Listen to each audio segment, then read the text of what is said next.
Meet Mr. Archimedes of ancient Greece.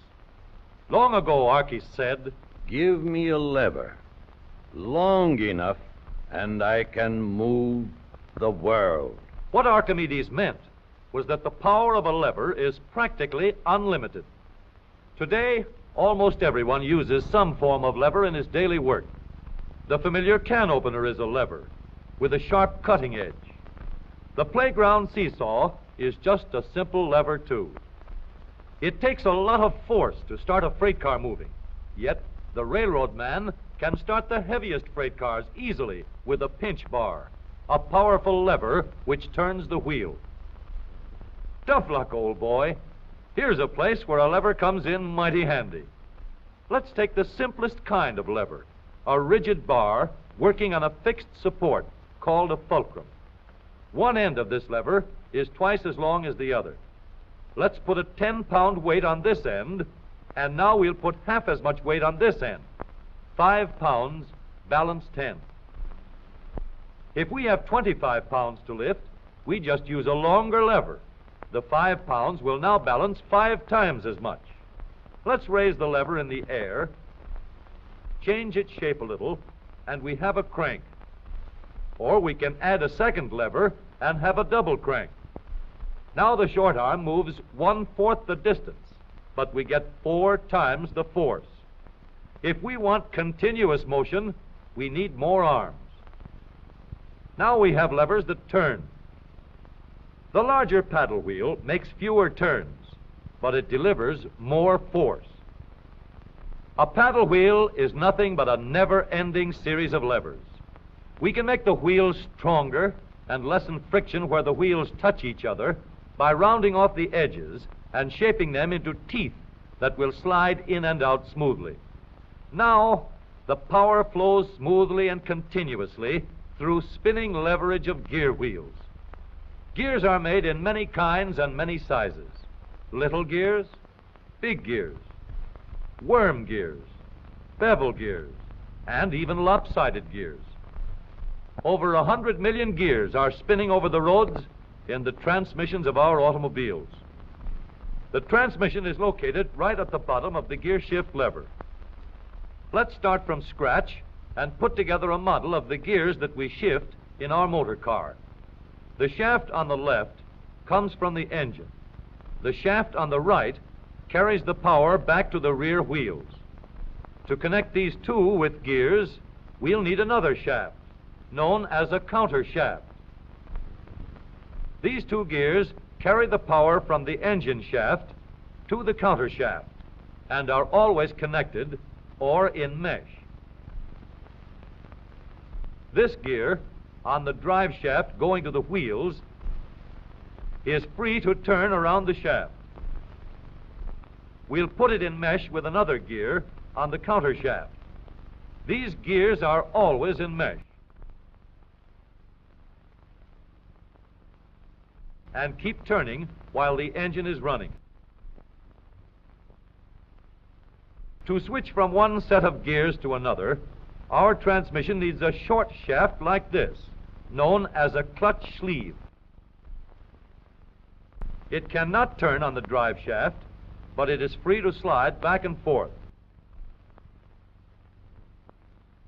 On the sleeve, we'll mount a large gear, which we can shift back and forth to mesh with the small gear in the middle of the counter shaft.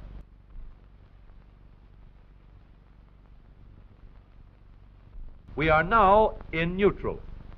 The gears that are always in mesh are turning over with the engine, but the shaft to the rear wheels is standing still. A 3,000-pound automobile takes a lot of force to start. So in low speed, we get the greatest leverage by letting the smallest gear on the counter shaft turn the largest gear on the drive shaft. The engine on this model is running at a constant speed of 90 revolutions a minute. With low gears in mesh, the rear wheel is turning at 30 revolutions a minute, about 1/3 the speed of the engine, but with 3 times the force. The power is going through these gears in the transmission.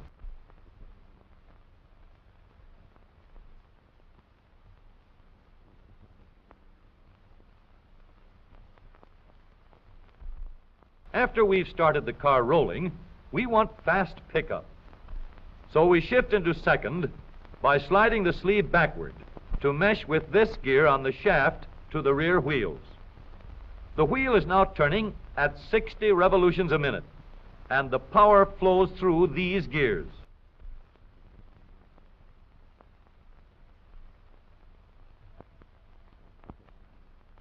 For higher speeds, we let the power go directly to the rear wheels. We shift the sleeve forward so that it meshes with the shaft from the engine. The power travels straight from the engine to the drive shaft. Now the shaft to the wheels is turning at 90 revolutions a minute, the same speed as the engine. But here's a problem. An automobile must be able to go backward as well as forward. So we add one more set of gears to reverse the shaft to the rear wheels. With the gears shifted into reverse, the power travels through the transmission in a path like this. We now have 3 sets of spinning levers for going forward and 1 for reverse. With a gear shift lever, we can shift to any set of gears we wish.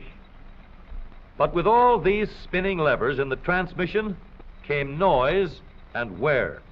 Experts could shift gears quietly by careful timing of the gear shift and the engine speeds, but most of us made plenty of noise until new engineering developments made possible the long series of improvements that followed.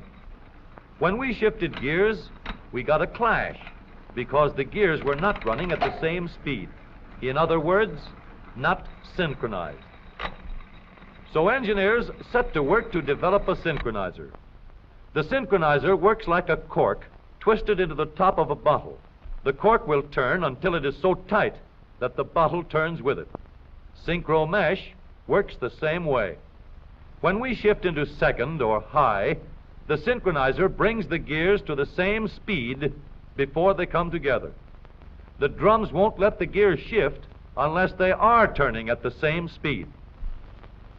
When the gears come together, there is no clash, and the shift is made quietly and easily.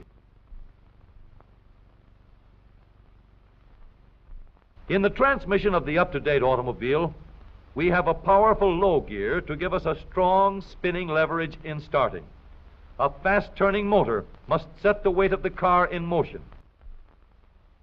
In second speed, we can change leverage to get going fast at the same engine speed. With the leverage of third gear, power goes directly to the rear wheels, and we can go as fast as we want. Now, every driver can shift gears at any time, regardless of speed. Here is a hill that will give us a real chance to see how smoothly and reliably our spinning levers work in our automobile transmission. This driver is going to let her car gain a speed of 60 miles an hour down the hill.